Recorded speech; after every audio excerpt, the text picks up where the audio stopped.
All right, we up and running? I'm seeing. I'll just hit the live, so it might be doing its thing. Yeah, it works. It's up? All right, Oh, guys. dude, we're up. What's up? We No way. we I'm are up. watching myself and listening to myself. Let me cut this out. All right, go ahead. All right, guys. Welcome back to DeFi Top Signal. I'm Abs, and here's Drake.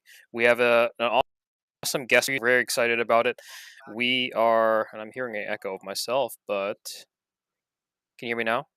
Yeah, I can hear you. I think Okay, it's great. the reverb from if you have a open slide open on YouTube. Yeah, sure. Okay.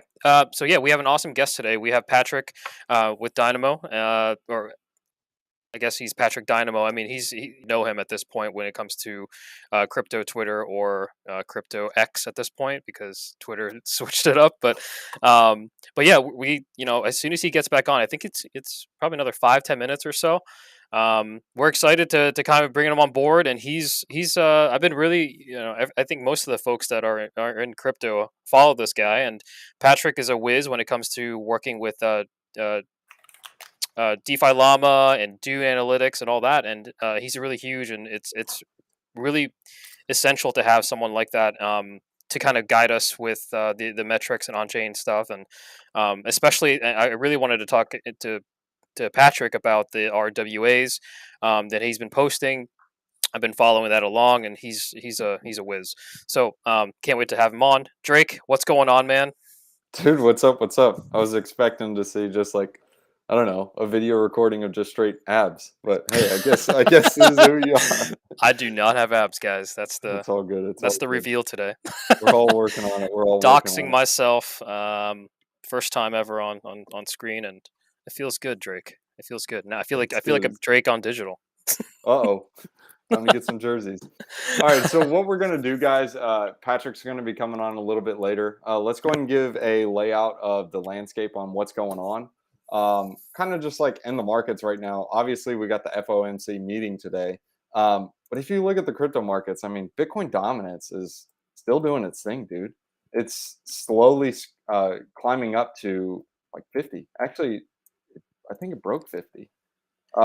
I see the next support, like for it to break, or at least resistance, whatever you want to call it, is going to be around 53.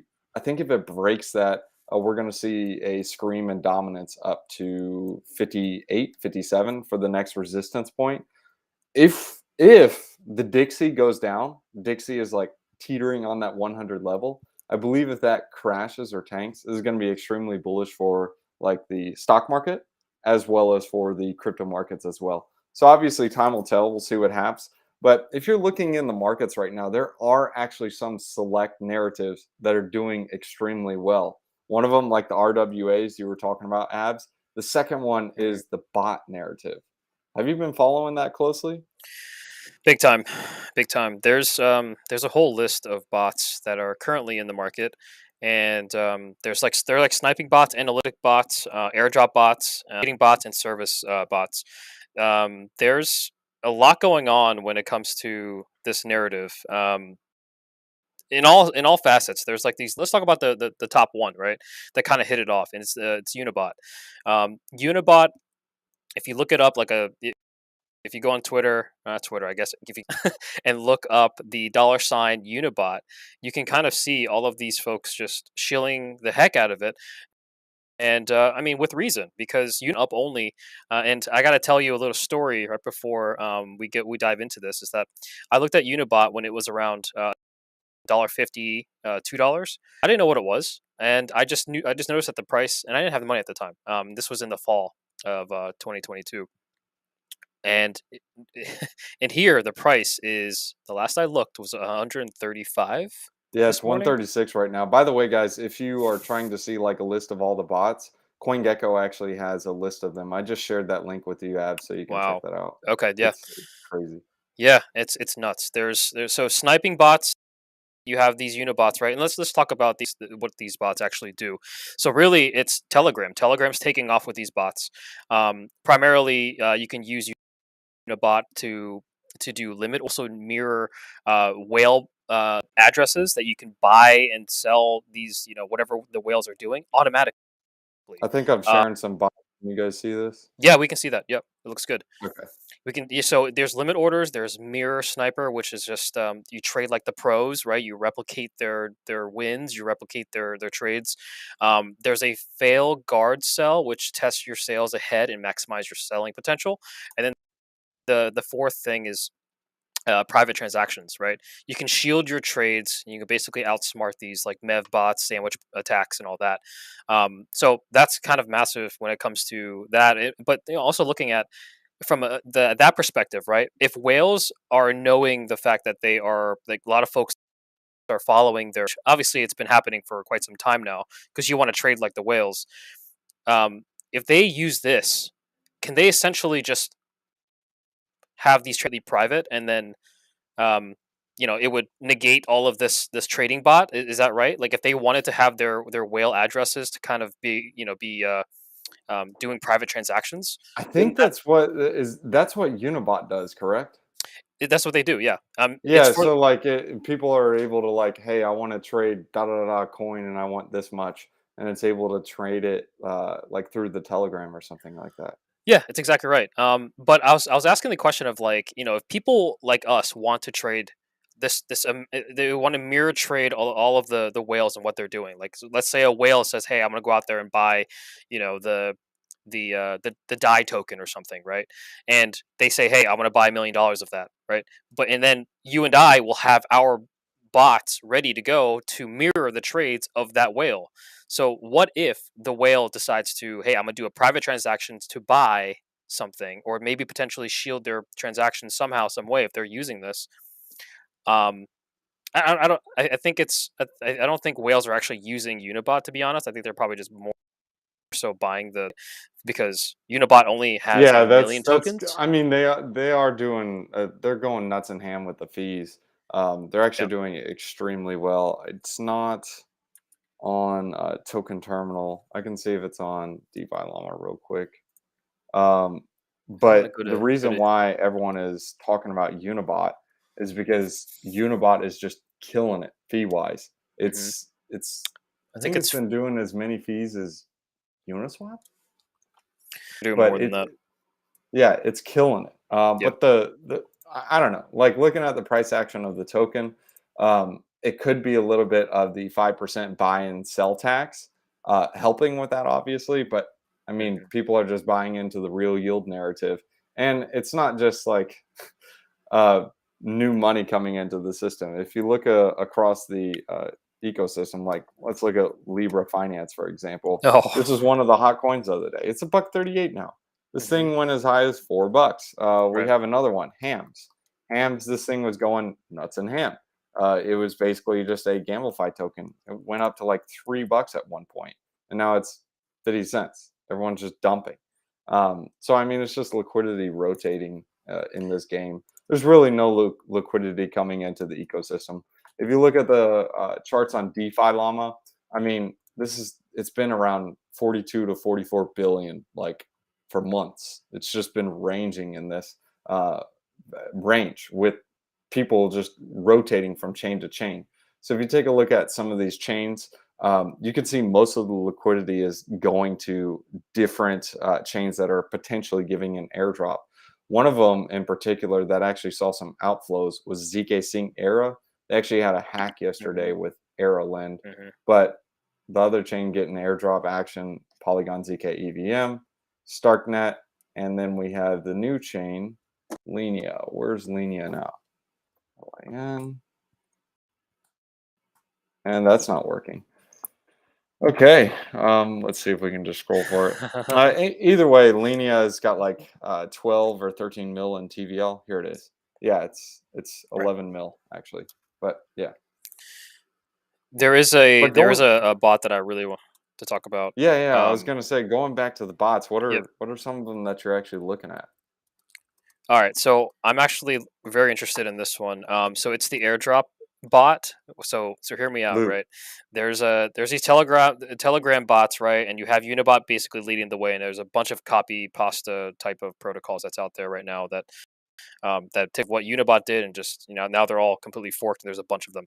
But there's a few that is actually kind of geared towards like the air, where obviously people are airdropping at this point in time because there's nothing else to do, right? We're still PvP in this market, but what they're doing is that there's projects like Loot and there's projects like Airdrop Fusion.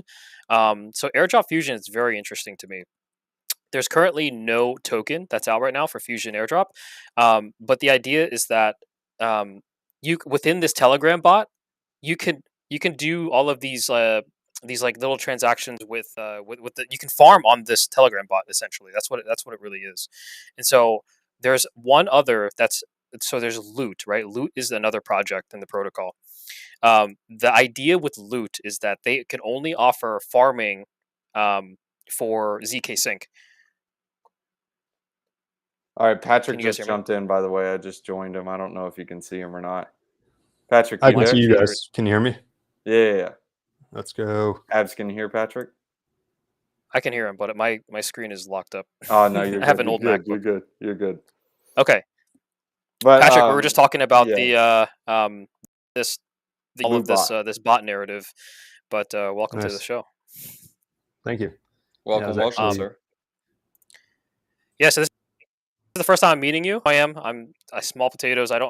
I really just started my my Twitter account and I was active on it for probably the last like 4 months at this point. So trying to get to your level and you and Drake. But You'll get there. welcome to the show. This is DeFi Top Signal, and we just talk about some of the hot narratives and the deep dives in certain protocols. And welcome to the show. If you have any thing you want to say about how you got started, I'm kind of curious on that end. Did you get started with crypto, and if you want to give your brief overview and background. Yeah, sure. First off, thanks for having me. Sorry, I was a little late. I whiffed on the timing. I take my dog to train with Folding this military socks, guy right? every week. And I forgot that it was at this time this week. But yeah, so I've got a YouTube channel, Dynamo DeFi, newsletter. Twitter account is actually the biggest now, although YouTube used to be my biggest. Funny enough, I used to watch Drake's videos before I had a Twitter or YouTube presence, like way back during BSC, Binance Smart Chain farming season back in the day. Snap. So it's kind of crazy. Just every time I'm on a stream with him, be like, wow, I made it in this small corner of the web. But yeah, so I started making content, a few reasons. This was May of 2021. Market had just crashed. This was after the first crash in 2021, before the second half of the bull run. And two things happened. First off, I was trying to explain to my dad how to farm on Avalanche. And at the time, almost no one was making videos about that. So I couldn't find a tutorial to send him. So I made one. Second thing happened was I didn't have enough money to buy the dip because I wasn't making a ton of money. And I was like, well, I believe that this technology and market is going to come back at some point. How can I take advantage of that? So I started posting videos. I'd already been investing in crypto for a while. I guess I skipped that part. Just I was investing, on my own. And like a lot of people, I got involved first in 2017 because someone shilled it to me, got wrecked, got back involved in 2020 because I was stuck at home and had nothing to do. I was looking for ways to make money on the internet. But yeah, so I started making content about how to do DeFi, how to use some of these lesser known chains, giving what I tried to do was honest assessment of different projects. And fortunately, some people found them valuable. I hit 1,000 subscribers by October 2021, which at the time was my initial goal. Felt like huge at the time. And then I hit 10,000 by February I hit 10,000 on February 1st, 2022. I remember that because I was trying to hit it in January and missed it by one day. Dude, wow. So you screamed. Well, yeah. And then got to just try to continue making content. By May, so around the time of the Terra crash, I had decided that I was going to go. I had a job offer in the industry, so that's when I was going to go full time doing crypto stuff. At the time, I had about 14K on YouTube, 5K on Twitter. Day after I left my old job, and Terra crash happened. UST went to zero, so my job fell through.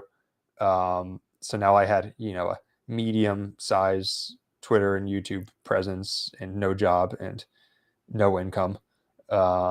I applied for a bunch and didn't get anything. I think now probably I could, but at the time, I don't have a background in tech or finance. Most of the places I applied were looking for that, so I didn't get any jobs in the industry. So I said, okay, I'll try to make it work myself, and just put my head to the, what's the term? Nose to the grindstone? Is that the term? Nose to the grindstone in terms Your of head trying to to the make metal. content. Pedal to the metal. Yeah, I don't know, whatever analogy you want, in terms of making content and making connections in the industry, and was fortunate to able to make it work. For anyone who's sort of in a similar situation now, I would say one thing that was probably the big breakthrough for me, because I was really struggling at first, was just growing on social media helps, but what really was breakthrough in terms of opportunities was I saw this guy called, some of you might know, called the DeFi Edge. He's got Oh yeah, 240,000 Edgy. followers. Really good friend at this point, but at the time I didn't know him. And he posted something about how at some point he'd be expanding his team, and I knew that he had retweeted me once, so I was like, okay, he's got a little bit of familiarity with me, so maybe it's like a warm call rather than a cold call. So I just cold DM'd him. We had never talked before, and I said, hey, I saw you're doing this. If you're looking for anyone to write, I can write for you for free. Wow. I just wanted someone to give me a chance, and he ended up fortunately accepting it, and we've been able to do a number of projects together since then. So that was sort of the breakthrough, and that led to a lot of other stuff as well, because people saw that I had published something in his newsletter, which he had never done before, and reached out to me. So that's kind of my crypto story. At this point, still trying to I'm still doing content, but turning it into more of a professional business, as well as doing advisory roles with different projects. Strongly recommend anyone who's trying to learn more about the industry, try to get involved in some project in some capacity, even if it's part-time or helping out with their social media or community manager or something, because there's so many things that I feel super naive about now, where I was like, oh, just do this, and it turns out Win it's not that hard, airdrop. right? Just do marketing. It's not that easy. Yeah. And so actually working with some of them, or seeing some of the challenges they face, right, in terms of attracting liquidity, attracting users, attracting mind share. It actually working with a project really, really is eye-opening in terms of how the industry works, if that makes sense. Then no, that does make sense. That's awesome, man. Anyways, So- though, I saw we were talking about Telegram bots. That's been my focus recently too. I've got a video coming out about it today. What bots are you looking at, man? Looking at bots. I mean, I'm the one I'm in mainly is, I like Unibot, of course, biggest. I always like to go for the leader, and then Loopbot, which I saw you were talking about. I was going through a lot of smaller ones today. Man, there's so much junk out there. Dude, there is a lot of There's stuff out also there. some good ones, and I think that there's going to be more good ones, but there's so much junk out there. I'm not following this closely. Like I kind of briefly looked at it. For me, at least, I feel like a big portion of the move has been made. Like I'm more so looking at Toncoin, kind of like as a narrative. Like if this Telegram thing takes off, like what's going to get the most appreciation? Well, if Telegram's like, nah, bro, we're gonna bring it all on our chain. I mean, maybe it'll do something. I don't know. But what are you looking at? Like what do you research? Like what is your thesis on this? Is it just like narrative driven, like, hey, this is airdrop, this will be good, or hey, this is trading different tokens, or hey, this is arbitraging different dexes? Yeah, so I guess the way I'm thinking about it is this. And first off, I think there's two ways this could diverge from here, which will play into how I'm thinking about it. One way it could diverge is to go into Telegram. And I don't hold any, but I like Toncoin. And I think that the Telegram DeFi ecosystem is going to do something, because Telegram is where business happens in crypto. Or the other way it could go is bots, right? So now you have people talk about moving some of these Telegram bots and moving those activities actually onto a website, or now people are making Discord bots. And the way I'm thinking about it is, if you look at major issues crypto has, I think most people would say that user experience is one of the top ones. And even though it has its issues with security, it requires you to make a new wallet in most cases. This new, or not really new, but this concept that's taking off now, that you have Telegram as the platform that you use, and it does a lot of the things in the back end, and maybe has a more simpler user interface. I think that's a solution for the user experience. And I see this eventually starting to merge with the AI narrative that goes way beyond just crypto into stocks, because you have people starting to incorporate other functionalities that are off-chain into the bots. And I think that eventually, through a variety of different reasons, eventually we'll get to a point where most on-chain transactions are not people, taking out their ledger and manually signing a transaction. A lot of that is going to be either you'll be signing one transaction that does dozens or hundreds of things, or maybe you're signing important things. Then a lot of these quick trades are abstracted away by front end applications that manage it for you. And so I think that this is a step in that direction. I think it's still, even if you look at the interfaces, it's still relatively in its infancy in terms of functionality. But that's how I'm looking at it, as basically a different front end that handles on-chain and automates on-chain transactions for you. So that's why you have some that do DEX sniping, some that let you set buy and sell limit orders, some that allow you to copy trade wallets, some that allow, everything I described just now you can do in Unibot, but you have different bots have those functionality as well. Then you have Loot, which is automating the airdrop process. Some people are now building things to automate certain things with yield farming.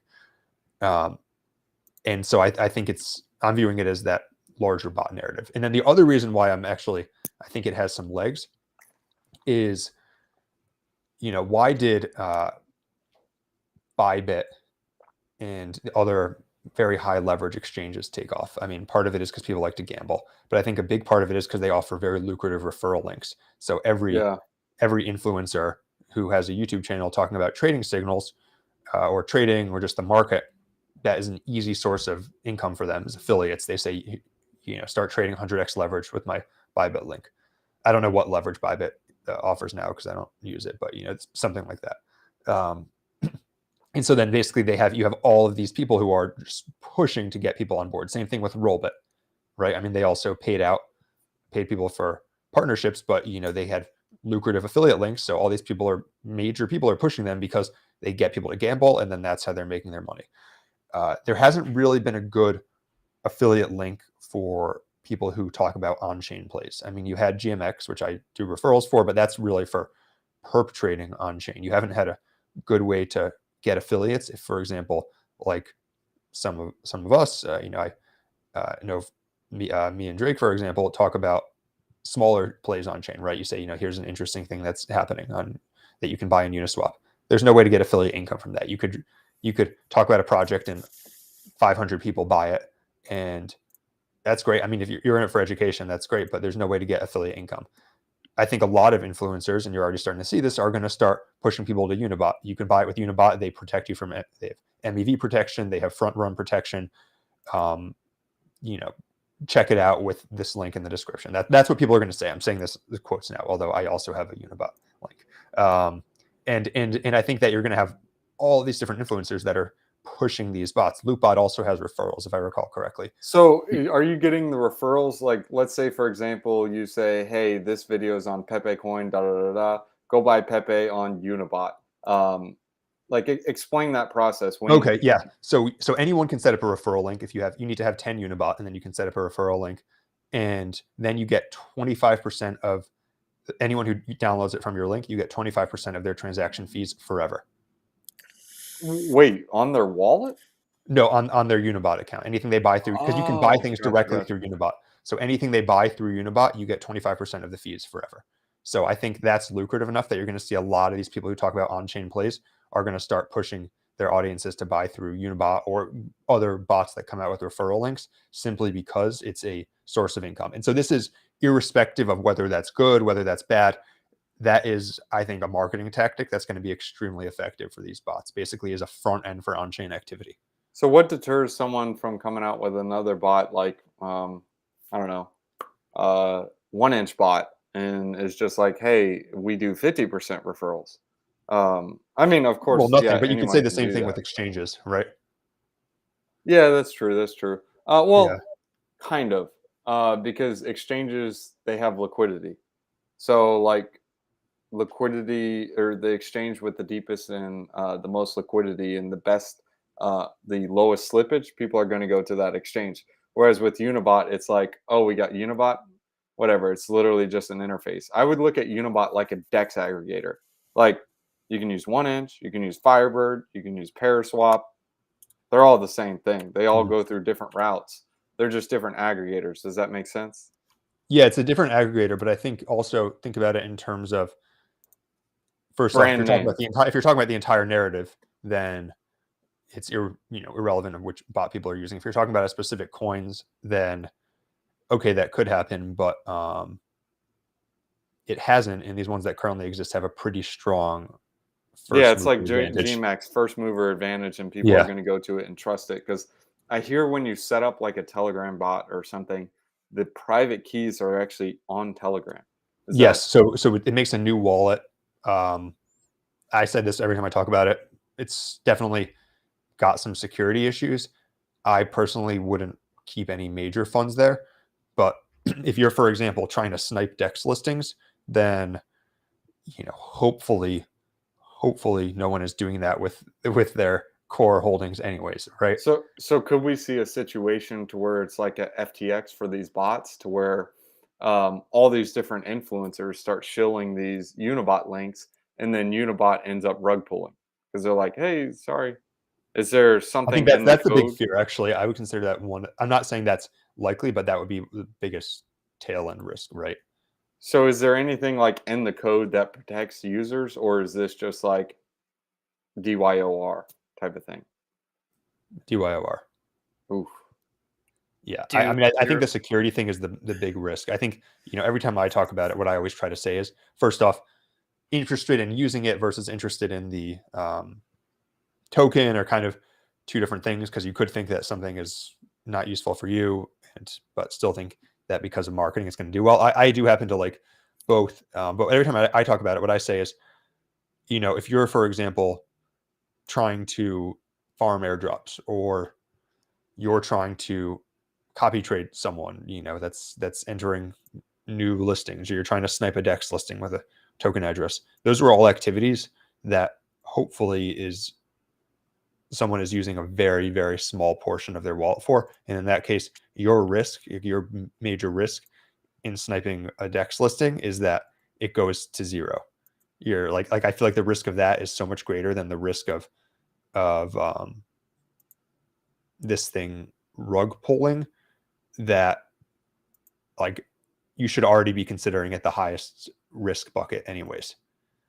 You know what I Gotcha. mean? Like if you're sending all of your ETH to Unibot to swap back and forth between USDC and ETH for swing trading, then like you're not using it right. Yeah, so no, that reminds me of like the KuCoin bots. I remember messing around with it with Litecoin and ETH, and I didn't understand it at the time. This was like 2 years ago, and I was just like, "Oh, cool! I can trade and earn like 15% out of nowhere. This is awesome!" And I ended up swapping all my ETH into Litecoin and waiting for it to swap back, and I'm like, "What's going on?" I got a bunch of this junk Litecoin, and I was just like, "Whatever, this is garbage." But that was kind of like the days I learned about these trading bots. So that was always fun. But yeah, I could see the narrative for Unibot. I just feel there are some tweaks that need to be adjusted, because I guess the same thing could be said for GMX. Like, hey, they could have rug pulled, but there is a little bit of a difference. The difference is they aren't holding custody of the assets. Does that make sense? Yeah, no, that is a real. I would say that's the biggest concern with them. Although it's one of those situations where by the time, well, first off, they're coming out with a non-Telegram linked interface, which is interesting, and I'll be interested to Okay. hear how they handle these security issues. But the problem is, by the time it becomes, if they're able to resolve this issue, by the time they resolve it, the opportunity might be gone. I mean, a lot of the opportunity already is gone, right? Because it's up over $100 million market cap already, It's right? crazy. But imagine that they're able to resolve it by the time it's a couple hundred million. It's like, okay, well, you now have your security, but it's also now it's no longer a small cap, right? It's no longer a micro cap. It's now a mid cap. So um, so the max total risk is the supply. price you pay for being early. Yeah, so the price. I mean, so the max total supply of Unibot is 1 million. Is that seems very, very low, and so potentially this could really explode because I think it's still. You said it earlier. It's still in its infancy. It reminds me of. It's not Yearn Finance token. There was one token that this reminds me of. I think it was like Auto Farm or something. I just remember it back in the Binance Smart Chain days. It was a really low cap and it was a flyer. But yeah, I agree. It has a low amount of tokens so it could fly. How are you staking this or getting the revenue share? Because it's 40% the fee rev share. So how does that disperse to? To be included in the rev share, you need to have at least 50 Unibot. Hmm. And it's And then just in your wallet? You just hold it in your wallet, and then you can claim it when it gets to 0.1 ETH. It reminds me, what this reminds me of is kind of like Amway. I think Unibot will do well, but I believe it will get to the point to where it's like buying 50 Unibot or like 10 Unibot, whatever the referrals are, will be out of reach for people. So then you will get into the narrative of like, all right, this is way too expensive. I can't get into this. And then a new bot like Unibot or whatever just comes out. I mean, obviously the same thing happened with GMX. Obviously, when you have excess profits, it leads to ruinous competition, and they just come in and basically just destroy the profits. But right now, Unibot does have that narrative of being super profitable. So I guess outside of that, what are some other bots that you are looking at right now that you think are going to be the next Unibot, or at least get some major traction?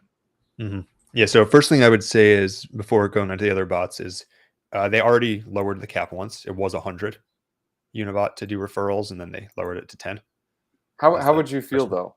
Like as a referral, if they then lowered it to 1 from 10, and I had already bought all these things.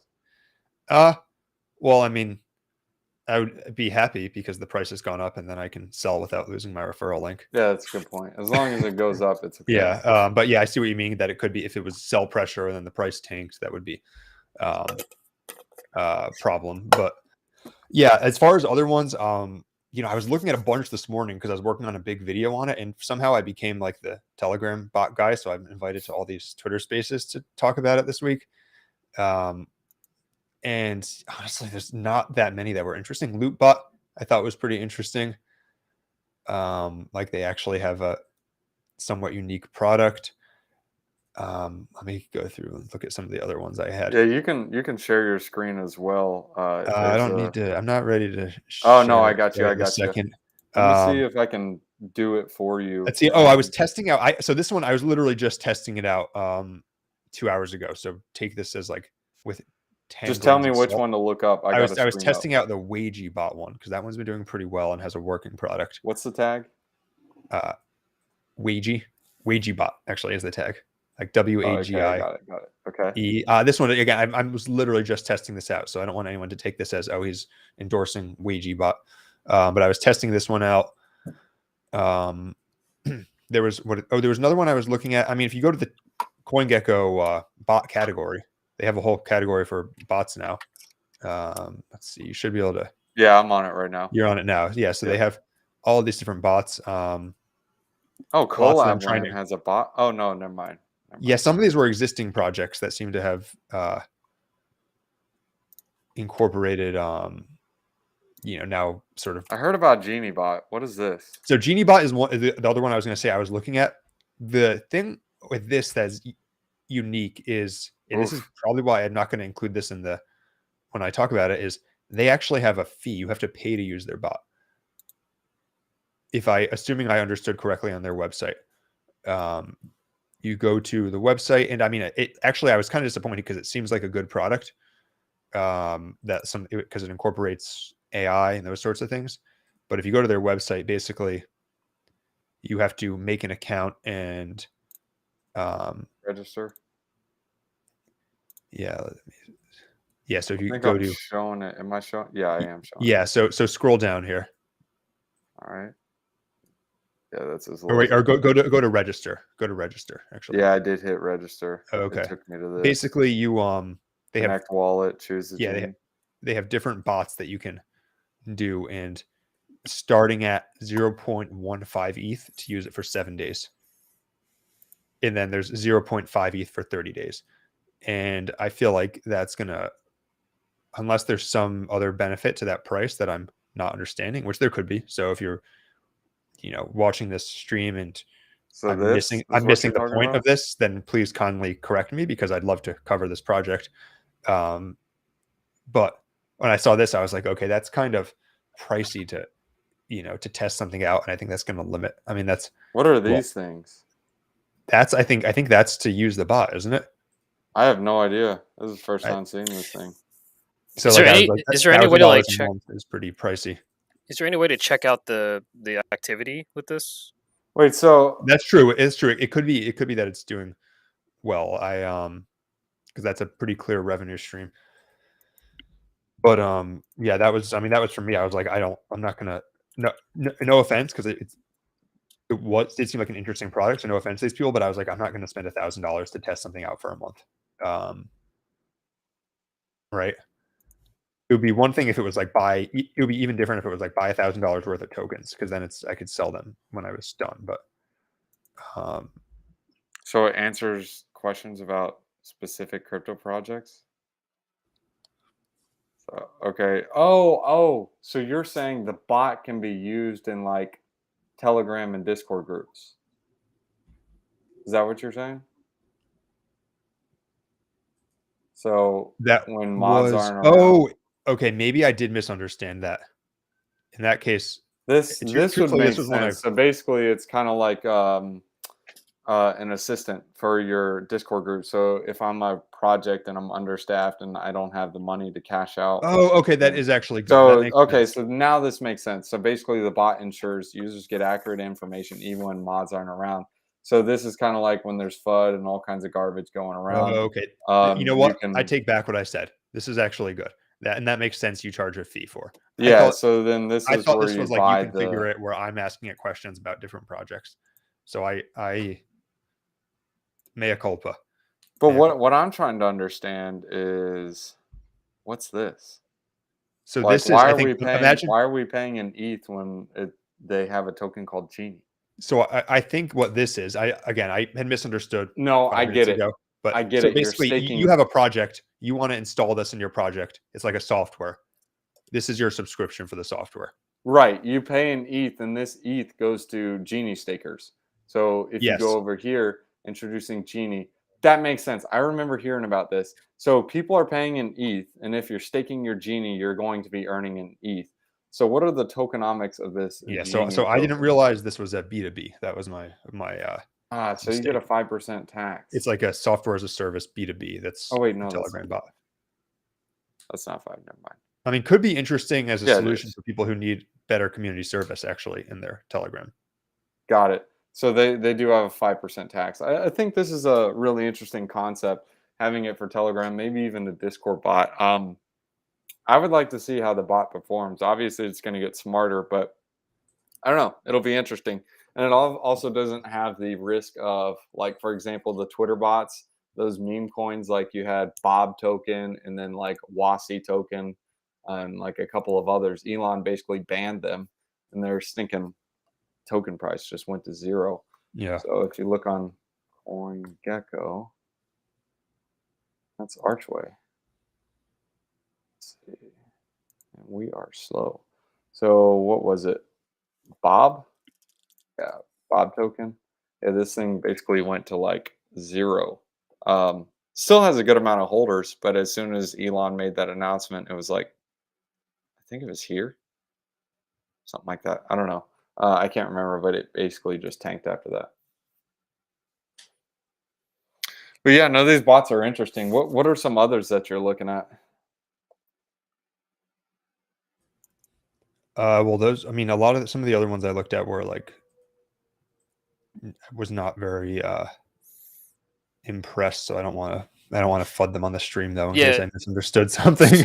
So earlier we were talking about Loot, and these are the airdrop bots, and Loot is offering currently one. Let's see here. I'm looking at it right now. So while Loot only has one ZK Sync bot, Airdrop Fusion is already ahead, and it doesn't have just one; it has two, which is Layer 0 as well as ZK Sync. So Oh, I'm gonna interesting. I'm Does gonna that have take a a look token? at. Not yet, not yet. So that's a speculation, right? Like you use their bot, and then Yeah, you right essentially here. have Oh, interesting. yeah. An airdrop Yeah. for the airdrop Oh, bot. I get it. So, okay, I remember reading the white paper on this.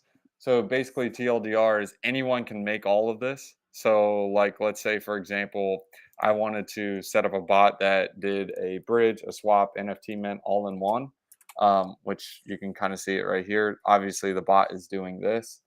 You can subscribe to this bot and it'll do it for you. Maybe some of the fees are given to loot stakers. You had the buy. I hate this buy and sell tax, dude. Seriously, Same. it's but are eligible for 50% off subscription fee and 25% rev share. So I guess of those fees that they charge on the bot, those actually go back to the token stakers. So technically, you can load up a wallet with all this junk. First, you run the risk of them just completely rugging it. Second, you run the risk of like, hey, you're going to be depleting all these funds by doing all these different arbitrages and functions, and you end up losing all your money from like the bridge fees going back to the loot holders. Maybe your wallet is flagged as civil, uh, and then you just don't get an airdrop. This one's a little more risky than using something like a Genie bot or Mhm. like Unibot. Obviously, those have their own risks as well. But I think I really like the Genie bot functionality. The reason why I like it is, again, this is just like a first look, just kind of like looking at these bots. Is Genie bot is having this quote unquote real yield by creating a AI bot that Telegram communities can use, or project communities can use for their Telegram. So, like, if I wanted to, let me show you. If I wanted to subscribe to GenieBot and get this bot in my Telegram community, I would have to pay an ETH. Now, this ETH that I pay, this ETH is going to be going back to the Genie stakers. So, like, if some dude subscribes paying 1.2 ETH for 90 days, then I mean, that's real yield going to Genie stakers. Mhm. So I Yeah, don't this is know. actually, when you put it that way, this is really nice. That's what I'm saying. This looks really interesting. It's something that can technically scale.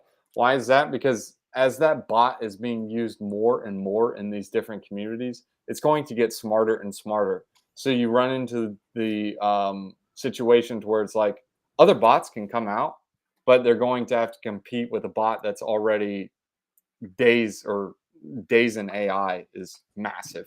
Mhm. So I guess you can say miles ahead of all these other bots because they're just starting, unless they take the data from GenieBot.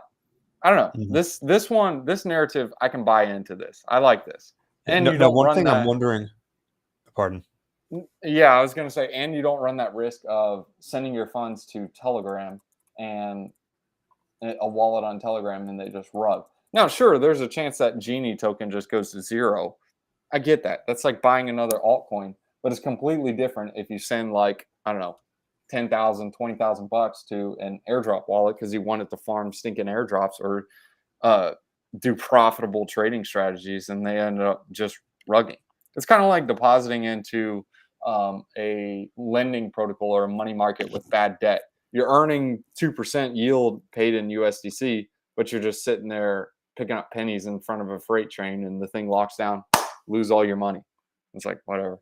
Yeah, the concern I have with the airdrop bots is if they gain traction, it's almost axiomatically they won't be able to generate any major payouts. Because imagine if there's 10,000 people using a bot to farm airdrops. And this isn't to say that if 10,000 people are using Loopbot, then the token will probably do well. But if 10,000 people are farming airdrops, then either they're able to successfully get the airdrops, avoid Sybil detection, and in that case, it's not going to be worth a ton because you have all these people getting it right easily, um, or they get detected as Sybils and no one gets the airdrop. But it's tough to imagine a situation where you have tens of thousands of people farming airdrops with a bot and they all get it and it ends up being a significant payout for all of them. I feel like it's either going to be they get it and it's not worth a lot, or they get flagged as Sybils. Yeah, and then also you got to factor in is are people going to keep airdropping chains, and is someone going to catch on to this?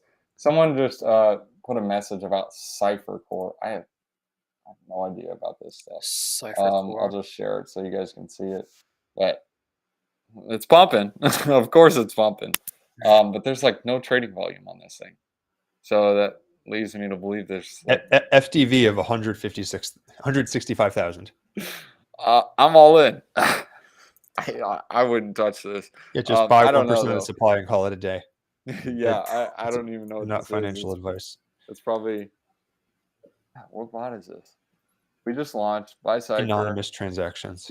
Yeah, that's comforting. As soon as you enter the website, this is what it says. It says, "Hey, buy our token here. Ready? Watch. We just launched. Buy our token. Okay. What's your project? I don't know. It's interesting. Anonymous transactions. Okay. I mean, for a market cap this low, I'm willing to give anything a look, right? Because that's It says AI. It says so bot, early. and I don't know. It's going to a milli. It's the current narrative, so yeah, I could see it doing well. Hence why it pumped like 56, 59% or something. I don't even know what this does. But the things I hate about these different tokens is the 5% tax and the fact that they're on ETH. I mean, there's nothing wrong with being on ETH, but to throw in like $100 just to see what happens, it's not worth the Yeah, gas that's the fees. tough thing. You have to shell out like $1,000. Well, that's part of why $1,500. that's why they pump some more. I think so much more. Yeah. Well, that's the biggest deterrent for me as well. I mean, why would you pay 5%, right? I'm probably going to look away, which is probably the main reason why in the first place. I told Drake earlier on the stream that I saw that Unibot was sitting around $1.50 to $2, and I faded it because I hated the tax. Majority of the time, I sniffing it out right, like knowing the fact that these taxes would be a big deterrent, and now it's biting me in the Yeah, I think it's something I've sort of changed my view on since, like I talked about earlier, working with a few projects is since that was pioneered by sort of the meme community and was so successful there, it's starting to become much more common as a way for early projects to generate revenue. They do a transfer tax, and oftentimes they make money from market making their own token. I guess the government considers taxes revenue, but I mean, it's like, dude. Yeah, but that's just because as a way to bootstrap, especially in an environment where it's tougher for some of these teams to raise, it's become way more common. Because otherwise, I mean, think about it: if their tokens are not on the market, or if their tokens are locked up, and the token starts pumping, the ones that are on the market, it doesn't benefit them at all. This is at least a way that they can benefit from people speculating on their token. Are there any other bots like GenieBot? I really like the GenieBot narrative. That's a cool narrative. Drake, I sent drive you with in that. Discord. There's like a list of different bots there, like that narrative map. If you want to pull that up really quick. All right, I'm going to Discord right now. My computer says like, "Hey, I'm done mining Bitcoin." Oh, here it is. All right, I got it. Do you want the sheet or the? Oh, I mean, you can do tweet? the sheet first. All right, so sheet. Let's see. Open in browser.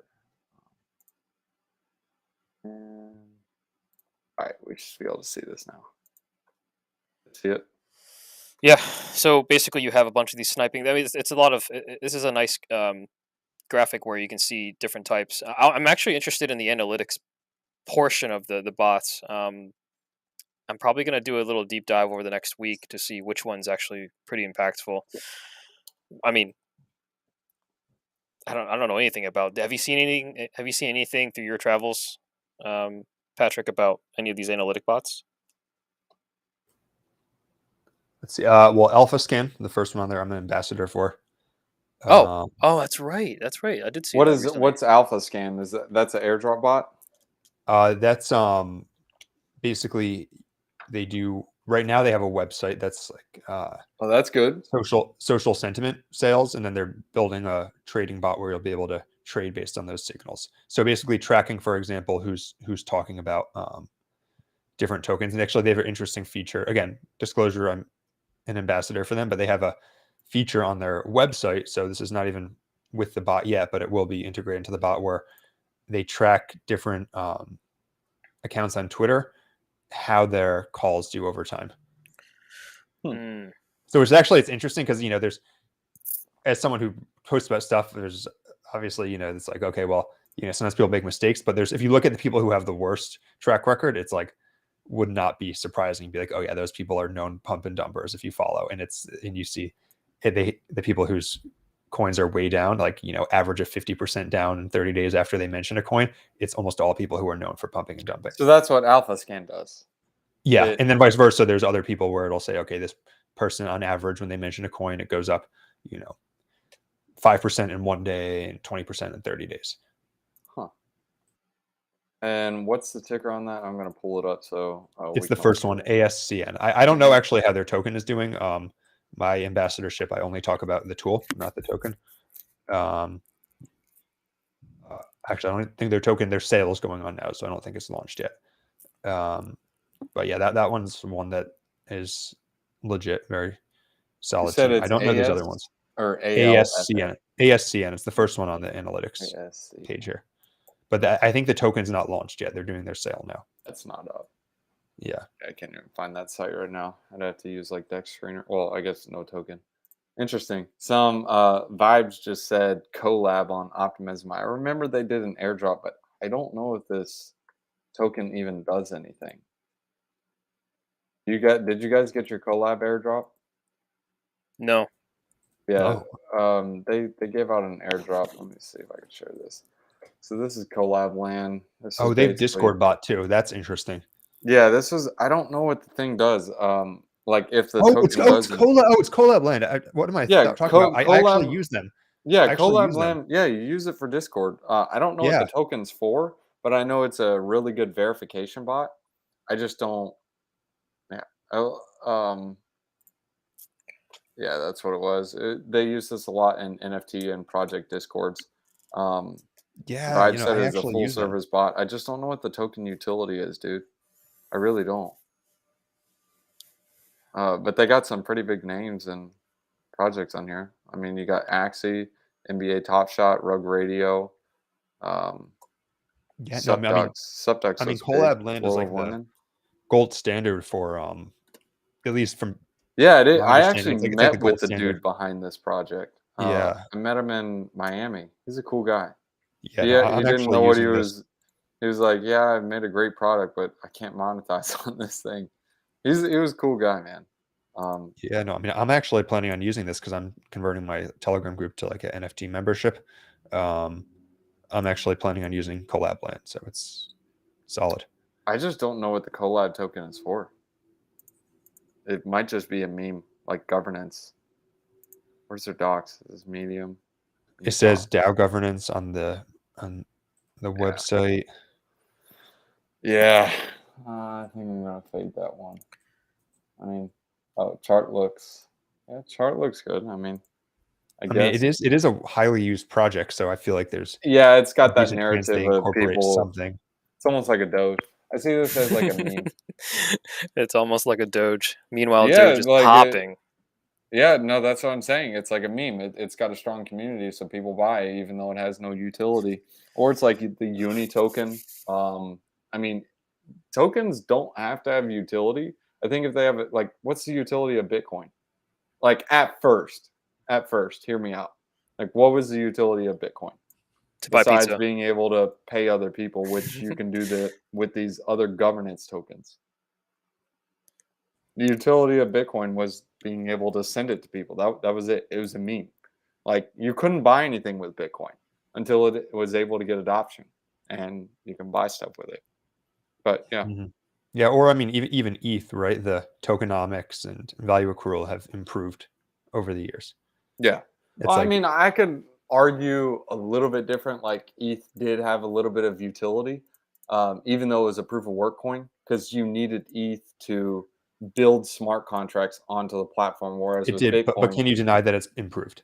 Oh, dude, like 100%. It's deflationary now. The ETH burn. Have you visited that site in a while? I haven't visited in a while. ETH burn. I think it had briefly, the burn had slowed down, of course. But yeah, so the point is that once they have users and there's some basic need for it, those tokenomics can be improved on a longer time frame. So Patrick, I wanted to kind of shift this. We talked a lot about these bots, and it's really good conversation. A little bit into these smaller ones as well, but we did.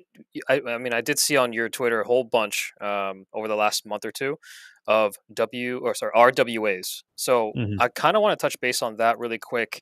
Now that if we look into DeFi Llama, looking at the categories section, RWAs is now sitting in the top 10 in terms of Yeah. combined TVL. That's massive. It's almost going to hit that $1 billion milestone there. Do you think that this is real? Right? Do you think that this is going to be an asset class where, like a sector where you know uh, to the likes of where liquid staking's up there at number one, lending two, Dex's three. I don't think it's going to disrupt that top three, but really, I think that me personally, the sentiment is very. I'm very bullish on Mhm. RWAs, but what projects do you think that are really are doing something in this little sector? Yeah. So first thing, to the current numbers, it is up a lot in almost every major actually every project in the 9 largest RWA projects, their TVL's up in the past month. Hmm. So, and many of them up 15, 30, 100%. So that's good. The overall number I would take with a grain of salt because there's a new project, STUSDT, which is supposed to be like staked USDT on Tron. STUSDT. So it's not a token. That's the name of the project. Got it. It's like maybe it's a token on Tron, but it's basically like they're calling it staked USDT, where you stake your USDT on Tron and it goes towards real world assets that give you yield. That's like that's what Tangible is. I remember seeing Tangible back in April. Actually, tangible. shared Tangible I like because this is probably my favorite one because it's real Taiki estate. was just shilling it earlier backed by this real week. estate. It's But cool. 400 million out of the 900 some million RWA TVL is this STUSDT, which is a project on Tron it's like made by Justin Sun for I'll see if I can pull it supposedly up you on stake Google. USDT. They have a geoblock, so unless you're using a VPN, Drake, you won't be able to see it. But the I can pull STUSDT it one. up on DeFi Llama. Okay, yeah, pull it up on there. So, anyways, I'm taking the overall category growth with a grain of salt because it's up a lot. Like I said, most projects are up 10 to 30% in the past Oh, month. 450 Mhm. mil. Yeah, but this one started and grew to 450 mil, Uh-oh. and it seems to me that it's not entirely organic. There's a It's few funded people by who are putting Justin a Sun. lot of USDT into this.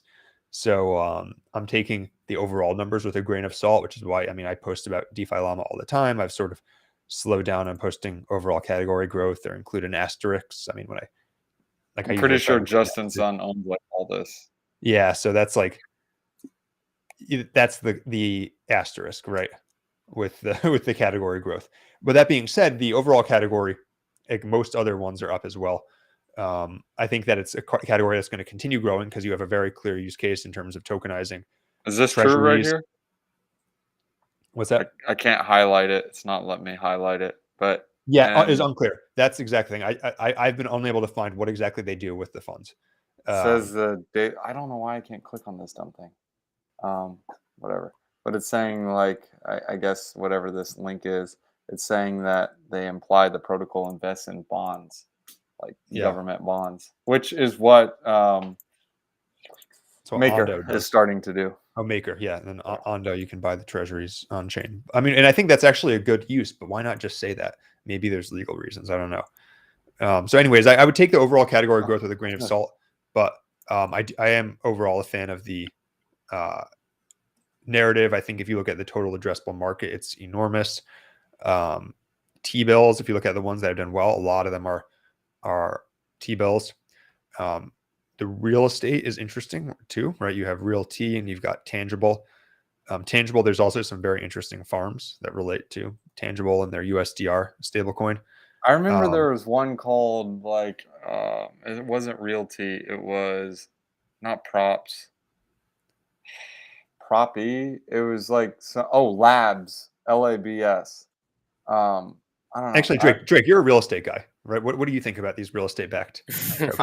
Okay, so look, I was thinking about we this. we talked and about this, Drake, right? Yeah, I was thinking about this, and I look at it like this: like, I just don't see this as a feasible solution um, until like more things are worked out. First is what stops someone from just saying, "Yeah, look, this is our house, and we have all these houses. Just look at all these different portfolios," and they don't really own them. They're just saying, "Hey, look, we're earning a 15% yield," and all they're doing to pay the yield is coming from other investors. Because what you're dealing with right now is you're dealing with something that's on chain and off chain. How can you prove this thing that's off chain is like legit, like they actually Yes. own the house? That's the problem I see. Yes, there are other companies doing this, but like other companies that say, hey, look, this is the actual deed. We're going to tokenize it as an NFT, whatever, on chain. But how do you know that project wasn't, or that company that's doing that wasn't paid off and like, hey, look, dude, we'll give you 5% of all that we earn. Just seriously, just like go in with us type of thing. There's Mhm. so many different things Yeah, so I involved with actually that. DM Tangible, and if anyone from Tangible or from the community is watching this, don't pile on me. Just tell them to respond to their DMs, please, because I DM'd them asking for an audit of this because I was preparing a long thread on RWAs, and this was a couple of weeks ago and haven't heard back. I mean, Well, they'll probably get a ton of DMs, well, but yeah, but I was just the second thing real estate wise is like, let's say for example you take this house and someone wants to participate in real estate and even have it to where it's like a market share. So instead of buying an individual house and shelling out, let's say the house is $1 million, you tokenize this house into 100 different shares, and people can pay, I don't know, $10,000 for each share, or actually throw a premium on it. So let's say the house sells for 50 or 1.5 milli or 2 milli, whatever. So sell these shares for 20,000 a piece. The owner would love to do that because they're going to earn more for their house. They're going to earn 2x. But the problem is like, how do you sell that house now? Do you have to go out there and buy all the shares? Now, let's say, for example, you buy 99 shares and someone knows you need this last one. I ain't selling it, bro. I ain't selling anything less than 10 milli. How are you going to own that house? Like, is it going to be like, hey, if you own more than 50%, you can choose whatever you want to do with it? Or you get into the fact of you have 100 different owners. Now, how do you decide? Are you going to rent out this property? Are you going to leave it vacant? Or are you just going to take turns renting the property like a timeshare?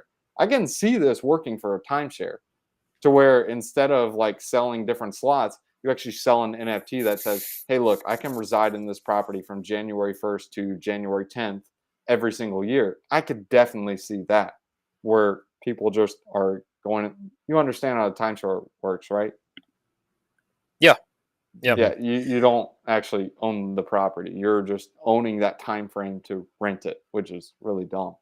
But I could see it working for that. Now, for real estate wise, I just don't see it.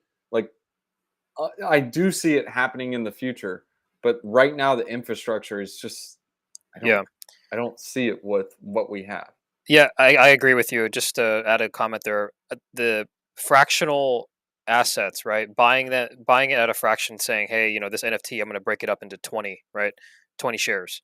And you have 20 people coming in and just, whatever. But I think there's like flaws to that. And but I want to pose this question out, and wouldn't this give rise to like escrow services now?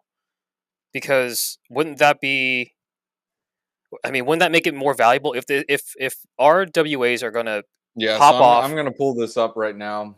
This was with Tangible when I was first looking at it back in April. They actually pivoted to real estate, but this is where Yeah, someone exactly. sold a This, Rolex on chain.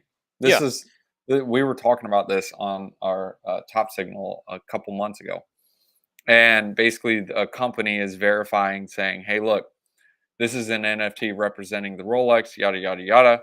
And they sell that NFT on chain, and anyone can take that NFT and redeem it for the actual Rolex. So the dude owning this NFT gets it. But then you run into the issue of, I own this NFT. Technically, I own this watch. How do I wear this? Oh, wait.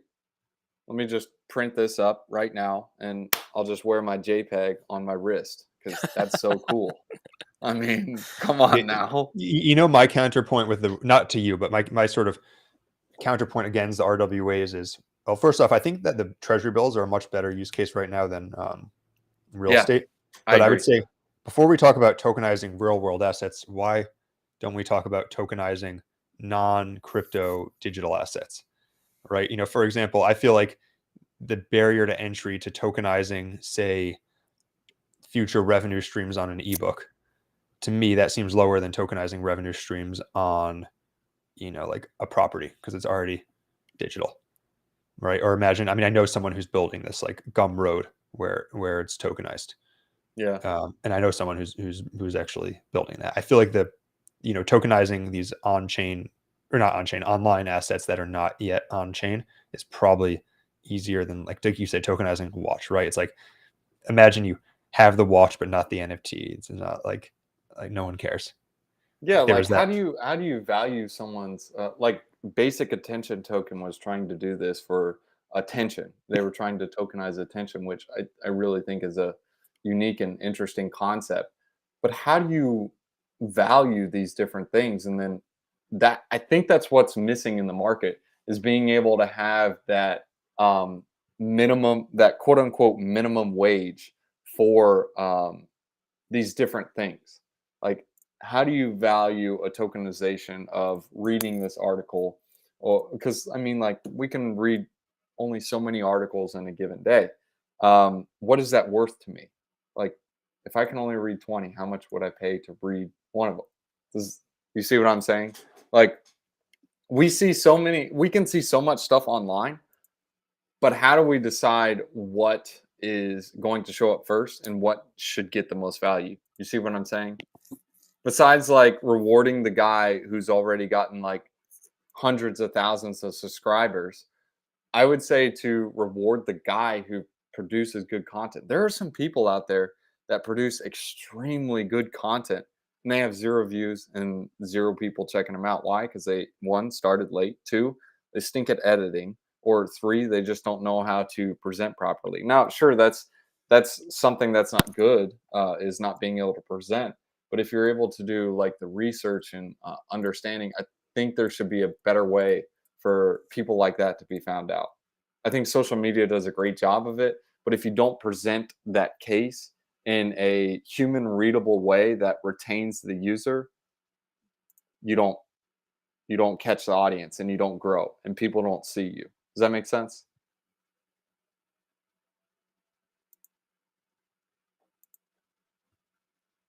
Probably Yeah, not. that's a tricky one. Yes. I understand what you're saying. Drake, can you pull up swarm.com really quick? Yes. Swarm. Have you heard of this, Pat? No. Let's take a look at it. Swarm.com? Swarm. Snap. I just entered and okay. At least it wasn't Swarm.com. something crazy. So, on the back burner, I was kind of looking at this this protocol. It's pretty interesting. You can basically buy. It's backed by 100% of the real stock. I don't know how, in terms of this is based on it's compliant on German regulations. So, I don't know. Once they get more expansion on this, like globally, I'm thinking that they are doing something very interesting as well. The token is sitting at 8 cents. I'm kind of keeping an eye on this one. I don't have a bag in it yet, but you did mention stuff about bonds. If you kind of go down tokenized bonds, invest in the U.S. Treasury bonds, ETF. You said it's on Swarm for bonds? Yeah. If you go to products. Got it.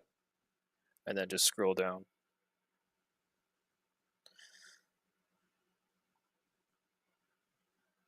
You got stocks and bonds. Bonds.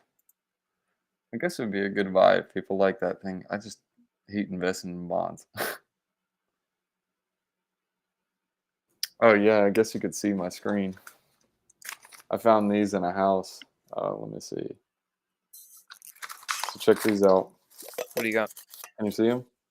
These are like old education bonds. Look at the date on that. 1996, baby. It's pretty Wow. sweet. But basically, these were education bonds. Like this was a receipt for $112 back then. You got a couple, like $112 back then. No, like I'm holding. These are receipts. This is probably like, I don't know, $40,000 in receipts back then. Oh wow. So technically, in actually, it's probably more than that because some of these are more. Like there's $156, 156. I was like, dude, I hit the gold rush, and then I realized, wait, no, they're just receipts. So I was like, oh, snap. But they're cool. I thought they were kind of cool, so I just saved them. I like collecting old stuff, but I don't know. It's cool. I don't know, maybe worth $60,000-$70,000 in today's dollar terms, just going based on the cost of a gallon of gas. But yeah, no, I think that would be interesting. You guys buying any bonds or not so much? No, I'm not buying them, but I know that I know enough to know that it's one of the largest asset categories, and tons of people do buy them. But no, I'm not buying bonds. Well, speaking of TradFi junk, like bonds and regular junk, you guys looking at any of the Bitcoin mining stocks or even Coinbase? I follow them. Price wise, I follow them. Coinbase mostly. Yeah, you guys should take a look at some of the Bitcoin miners. I remember they were one of the best plays back in 2020. So TLDR, how they work is, let's see if I can pull it up. They're basically a leverage play on Bitcoin. So one of my favorite ones is CLSK. So let's say, for example, Bitcoin goes up 1x, 2x, whatever you want to call it.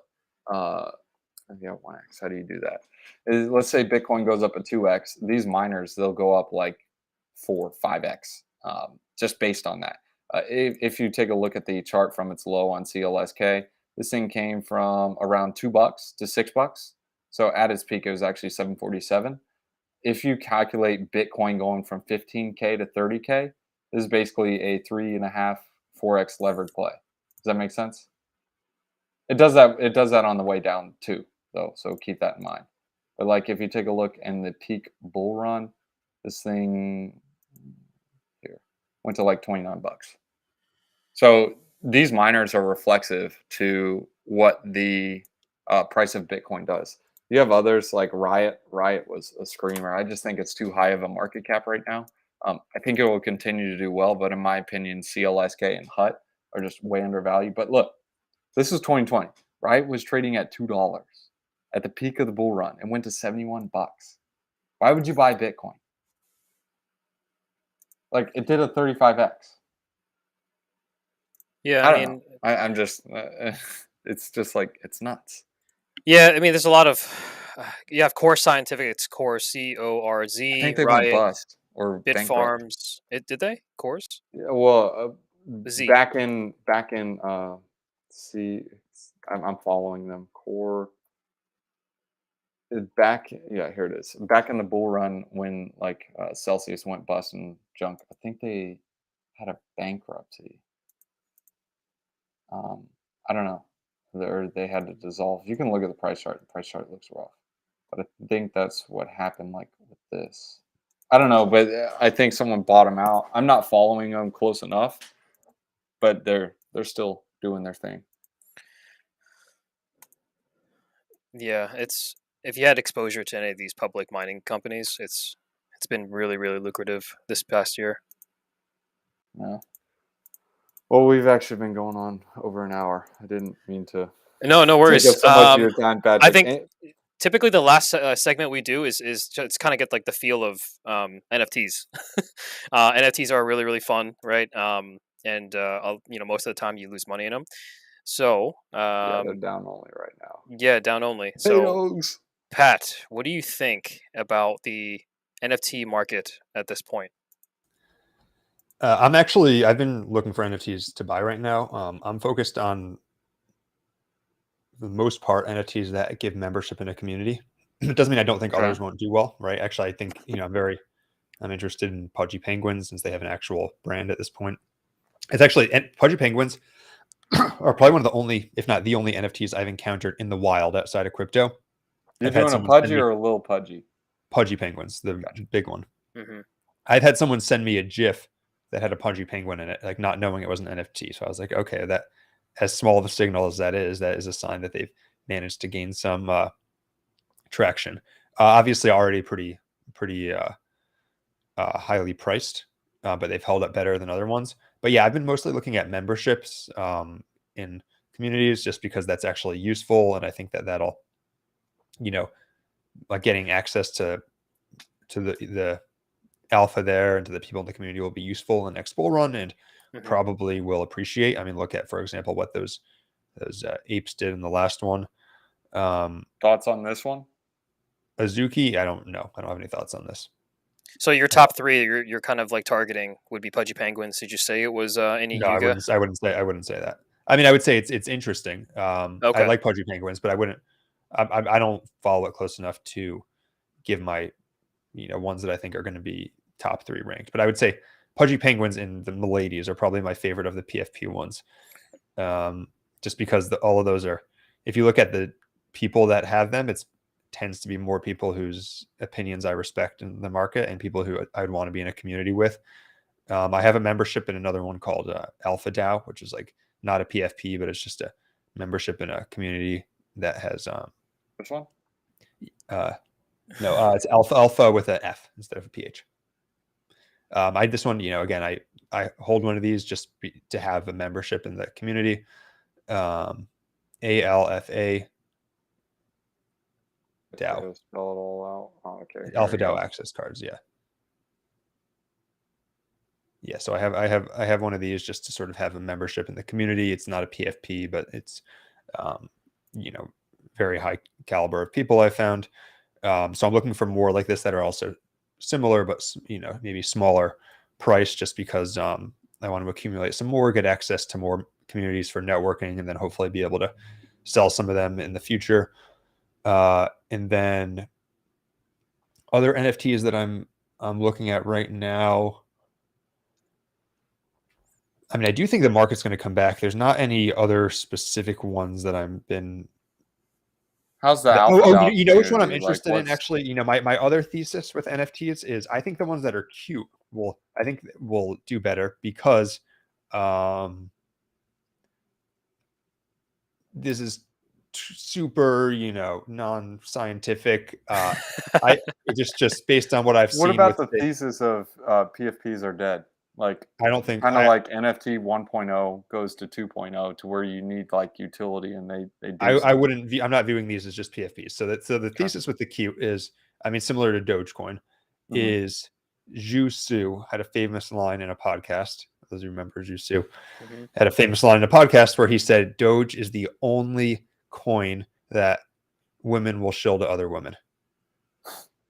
And I don't think that's 100% accurate, but I mean, you can look at the stats. I see the stats on my YouTube. It's like 99% men. There's some truth in that. Well, Hex, maybe. Yeah. Hex. Like I said, it's not 100% sure. And there's obviously, I know many women in the industry who are very into other coins, but I think there's some truth in that. And based on people I know in my personal life who I've tried to get into crypto, I had a much easier time getting, girlfriend, female acquaintances into NFTs with, basically into NFTs than I did getting them into like other tokens. So that's a good point. So I think that is sort of part of why I like Pudgy Penguins. Another one that I'm interested in is actually the Kanpai pandas, because they look great. They look great, and they have partnerships with a lot of fighters. And I'm a big fan of MMA in general. So they have the killer combo of actual, the real world utility where you see sometimes the Patrick, fighters. I know one you'll love. Logo. And then they also have the cute factor. All right, Patrick, I know you'll love this one. Potato. Love this one.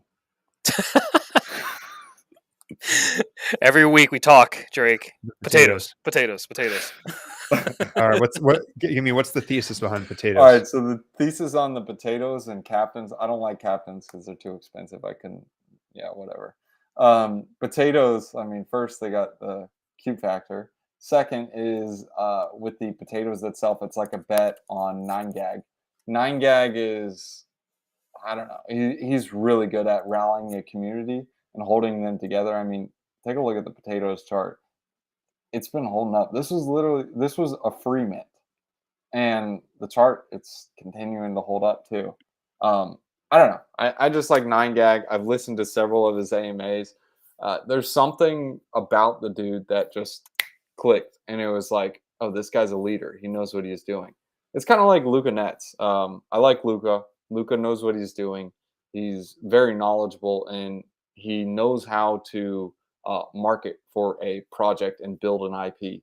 And I see that similar feature for 9gag. It may not be in the marketing, but I see it for, he is a pretty good marketer, but I see it for the way he is able to, there's a better word for this, but the Hitler effect. You see what I'm saying? Sorry, what is the Hitler effect? Okay, look at Richard Hart. Would you agree Richard Hart is really good at building a community? Yeah, yes, I would agree with that. I see the same with 9gag. Now, 9gag, he's not as what's the word? He's not as it's not aggressive. The word is what's the word to describe someone who is very Cult of personality, rude, who's rude Oh. and puffs themselves up. Does that make sense? Oh, There's a word for it, but he's not like that. He's a very humble guy. He is able to gather a community together without being that type of person. He's humble. You just listen to some of his AMAs, and you'll start to understand how he was able to build these communities. And I don't know. It's just the thesis is on 9gag. Richard Hart is not humble. No. Richard Hart is the opposite of humble. That's what I'm Yeah. saying. But he's able to build a really strong community. Richard Hart is, I'm trying to think of the word. It's basically a rude person who just basically puffs himself up and thinks they're better than everyone else. You see? Oh yeah, I mean, if you create I just don't know what that controversy word. and I can't even think of the word right now. people get attracted to that. Yeah. It creates like a cult-like following. It's I don't know, unfortunate, but yeah. listen, Patrick, listen to some interviews with 9gag. I'll see if I can pull it up on Twitter and then share it. 9gag, he's had several AMAs. He's behind Meme Land, so you probably have heard of Meme Land. But his latest thing, what he did with captains and 9gag, is with the captains itself. You start with this PFP, and you can customize it and make it to your own. So instead of like, hey, look, in the words arrogant, he's not arrogant. He's confident, and he portrays it into a way to where he's also humble at the same time.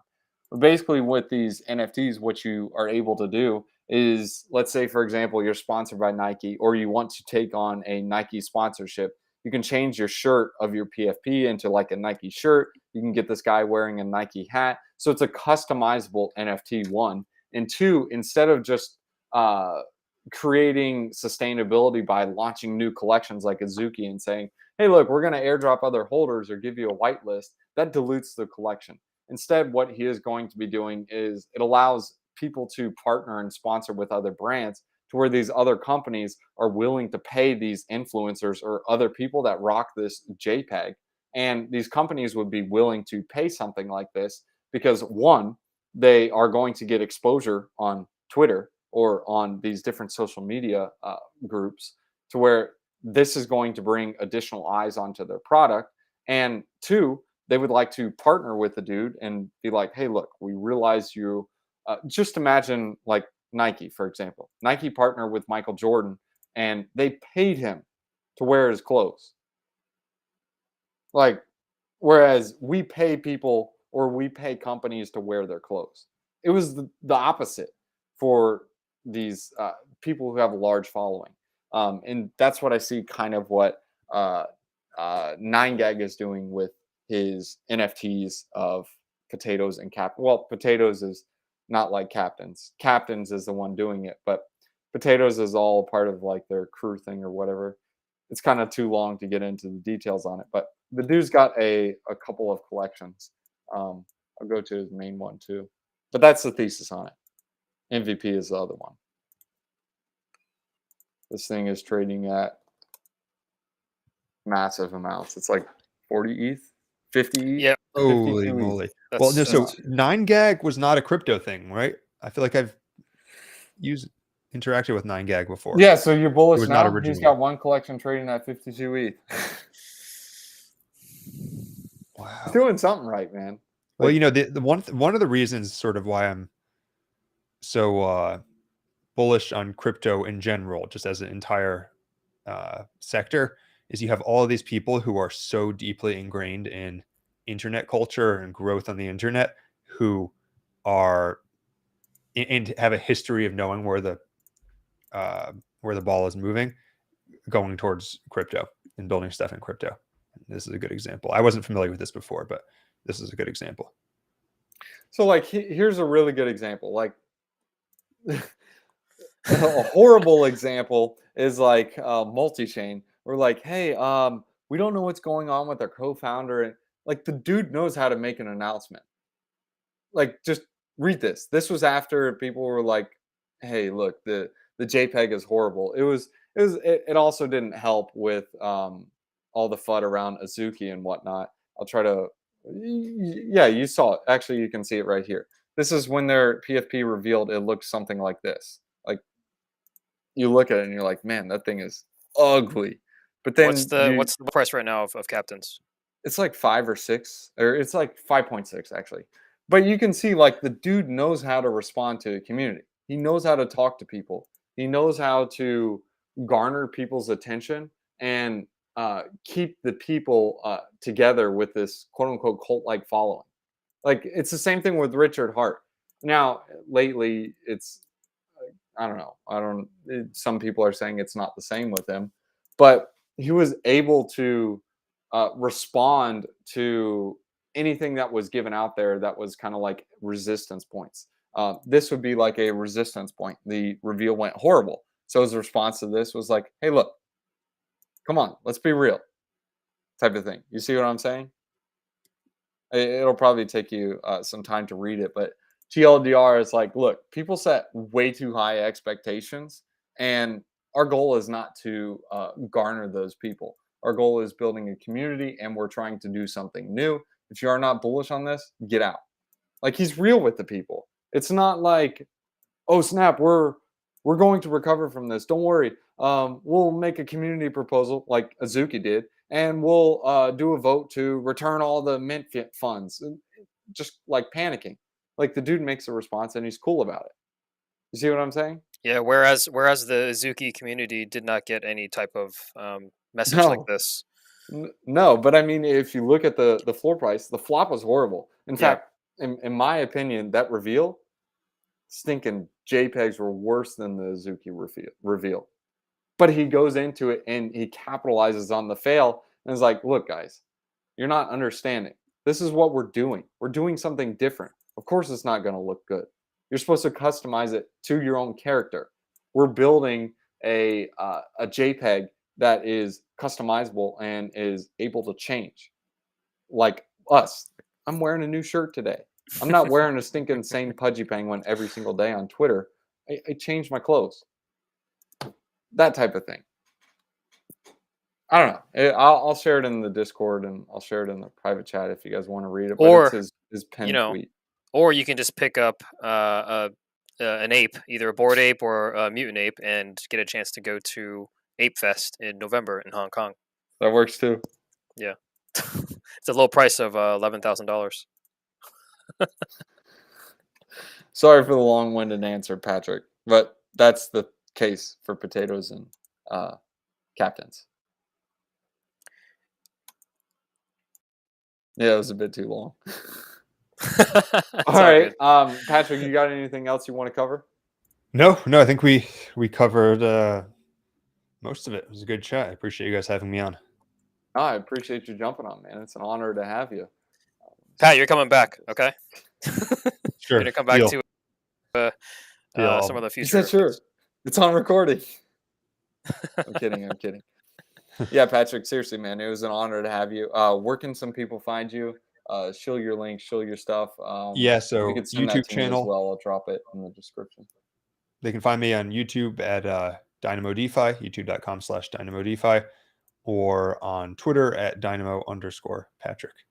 Yeah, Patrick, dude, this guy creates some banger threads and some really good videos. I highly recommend you guys subscribe and check out his YouTube channel, especially his Twitter. This guy stays up to date in the market. He's got his finger on the pulse.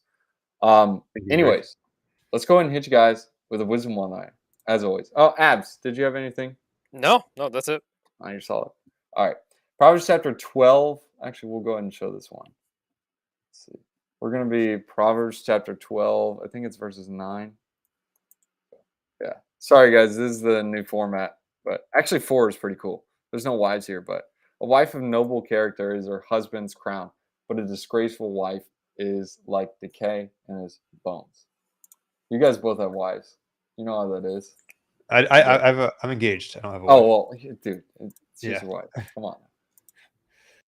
Soon. Soon. All right, guys. Great talk, man. Perfect. Thanks. Peace out. Peace out.